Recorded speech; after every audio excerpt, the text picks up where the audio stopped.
What's up everybody, Articulation here with another video review, and today we're taking a look at the Transformers Prime Deluxe Class Beast Hunter Smokescreen. And, yeah, he's Smokescreen. First thing, I want to mention a few things right off the bat. One, with his paint apps, he doesn't come looking like this out of the box. The head crest up top is painted blue, though the red stripes on the sides of his heads and the blue eyes don't come like that. The eyes are the translucent yellow in the back of the head, and the red stripes are just white. I did that myself. It's kind of sloppy, but it works, and then the red stripes on the shoulders I also did myself. And some quick Sharpie work, it makes the figure look like 10 times better in the face. So if you think that's worth it and makes it look better, then by all means do it. It's simple, just be careful. And yeah, that's pretty much all I gotta say about that. You can probably tell he's not wearing his armor, and that's because I more or less have nothing to say about this armor. It clips onto his sides, and it doesn't do anything. I hate to be so grimace about it, but it's a piece of rubber, and it sits like that on the figure. And I don't think anyone watching this video thinks, I mean, the armor is the end-all be-all point of the toy, if you actually are interested in it. But, I mean, I'll put the armor on for vehicle mode, but in the robot mode it's kind of obtrusive. Cool thing, though, is the net.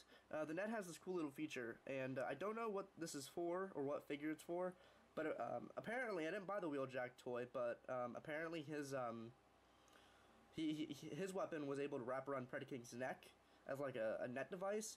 This is kind of similar. You take this and latch it around, and you could, like, catch dragons in it, or at least, you know, put that through that slot. It's kind of hard because it's stiff rubber. Yeah, I can't even do it right now. I'm not going to waste my time doing it, but you can do that. And this also slides on the missile, if you want to have the net missile. And that's cool. That's a fun gimmick. I can see, you know, at least children. But here we have Smokescreen's base figure, and it is a nice looking toy.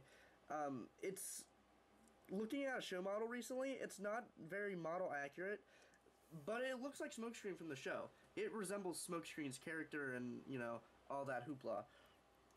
His door wings on the back are very nice, and this is actually, he's a completely unique mold. He's not like the Arms Micron Smokescreen that is a knockout repaint and remold, and that's not bad. If you prefer that, fine, but you know, this is completely unique to Smokescreen, so that's nice for him to have his own. Especially with his waist joint, he poses nice, and he's sharp, and he's stout, and he looks really nice.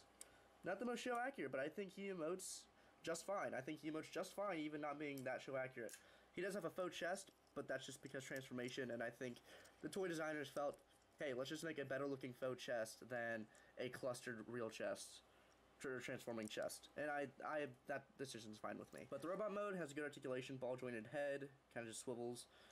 Ball jointed shoulders go 360, go in and out, and rotate at the elbow and have a clicky elbow. Swivel waist. Ball hip with swivel at the thigh, jointed knees, and hinged fetums.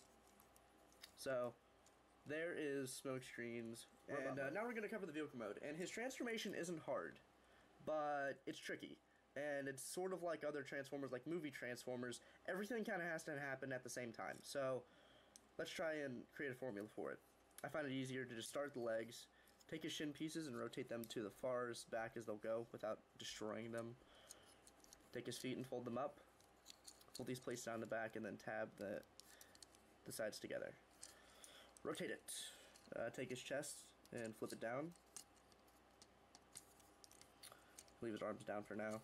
Come to the back and just take his door assembly and fold it back. Rotate his head down. And then this is where it gets tricky, because they're on these hinges, but I feel there should be another hinge in there, but there's not. It's just this one hinge up top that uses the door, and this is kind of where things start getting in the way of itself. I suppose we can go ahead and push these all the way back, but then these tabs right here, where are they? Where are they? Okay. These tabs right here are gonna have to hit these slots. They're not really slots, they're more just placeholders. I can't find them. Oh, there we go, behind the hinge. So, push them in, and then out, stop. Come on, there we go. Then it kind of just sits back like that, and then this doesn't sit flush, but in the end everything pegs together. So, it's, like I said, everything kind of has to happen at once, but after a while you start seeing where things need to go. take his shoulder pieces and they converge to form the front grille. Take his wheel assembly on the ball joint and rotate it around 180 on the inside. Take the joint and push it up, or push it down rather. And I'm going to do this first. Take these panels and rotate them to the front of the forearm. Do the same thing over here. Rotate that down. Now take these, the front hood pieces and just kind of push them forward for now. And then this is where everything just kind of like has to fall together. You just kind of have to shove it all together. Peg those together and then make sure these sit flush. And then up front everything has to sit flush. And that's tricky because these ball joints on the inside of the arms actually, this is getting annoying. They have to sit just right. And you can't even see it. They have to sit just right on the inside of here. They have to sit sideways. And this one won't go sideways. Okay. So after a while, you really just have to shove it together without breaking any tabs. And that's not easy to do. Breaking tabs, that is.